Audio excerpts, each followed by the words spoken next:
Solar install time. Today we're installing the solar panels on top of the van. So follow along, really quick install, and I'll just go over why I went with these panels.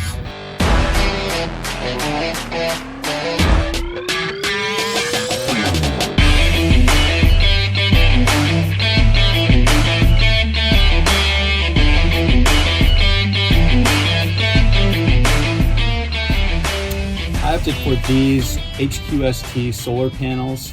I used two 100-watt solar panels because that's what I had room for on top of the roof of the van. More solar panels, the better.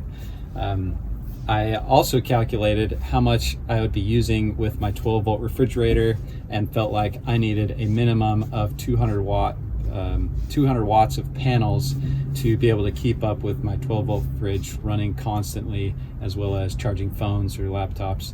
And so far it's proven to be accurate. So I also got a big lithium battery that should provide an adequate amount of backup power when it's cloudy or raining. Feel it coming on.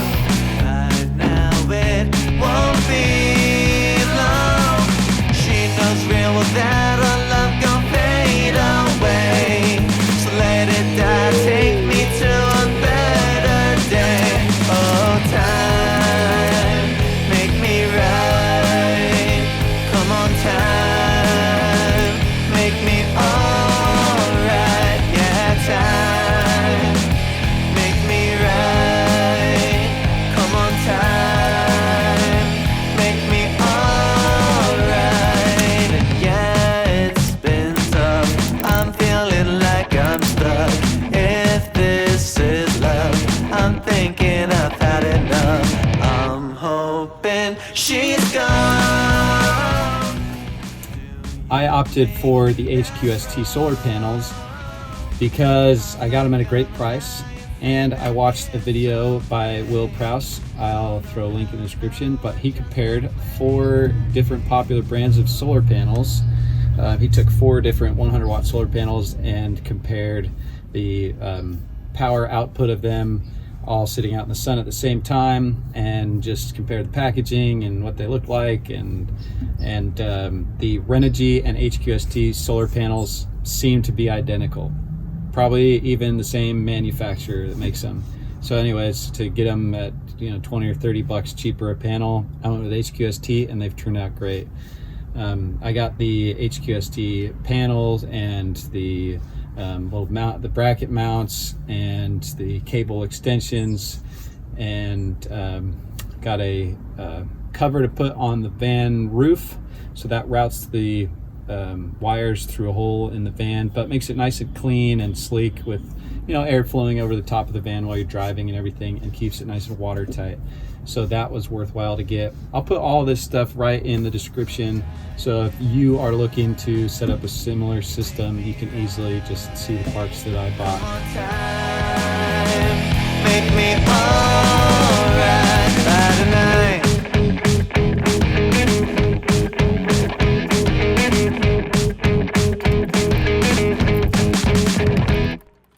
I can't wait much more, no.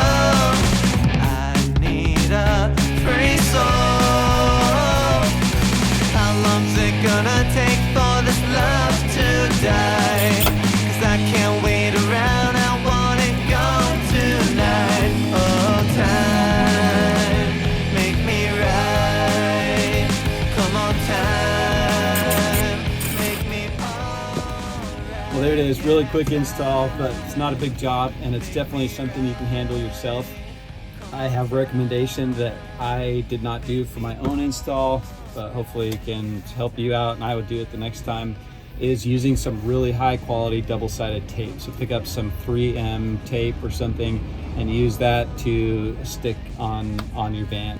That's the way I would do it next time. And you know what, they're not gonna go flying away. You've got cables routed in there, and just keep an eye on it, check on it. I had considered using flexible solar panels, and the number one reason why I opted not to use flexible solar panels was for another video done by Will Prowse. He has great content and covers the stuff well. So he put out a video that showed the flexible solar panels that he had owned, and they lasted anywhere between 1 to 5 years. So he had panels in as short as 1 year get burned up basically. And to me, that's not worth it to, you know, glue it to the top of your van and it lasts you 3 or 4 years and you have to replace it. It doesn't have adequate ventilation behind the solar panels. So on these conventional hard panels, they make the rails really thick, and that's what I don't like about them, because they stick up above your van. But it allows for airflow and cools the panels so they last longer. So I'd recommend that, even though the flexible panel would give that sleek profile and I wanted it for the stealth look. I'm happy with these HQST panels, and they sit relatively low to the van, so they're not very noticeable when I park it, and it helps having a roof rack to kind of conceal that. Hope that's helpful in your decision making of using flexible panels or hard panels. And yeah, so far the HQST have been a really good choice. In the future, like I said, I'm going to post a video of the rest of my electrical system. So I've put together a really cool electrical system, bought a big 100-watt amp-hour lithium battery, and I've got that powers my inverter and a couple of light bars and LED lights all throughout the van. So I will go over that in a future video, so stay tuned.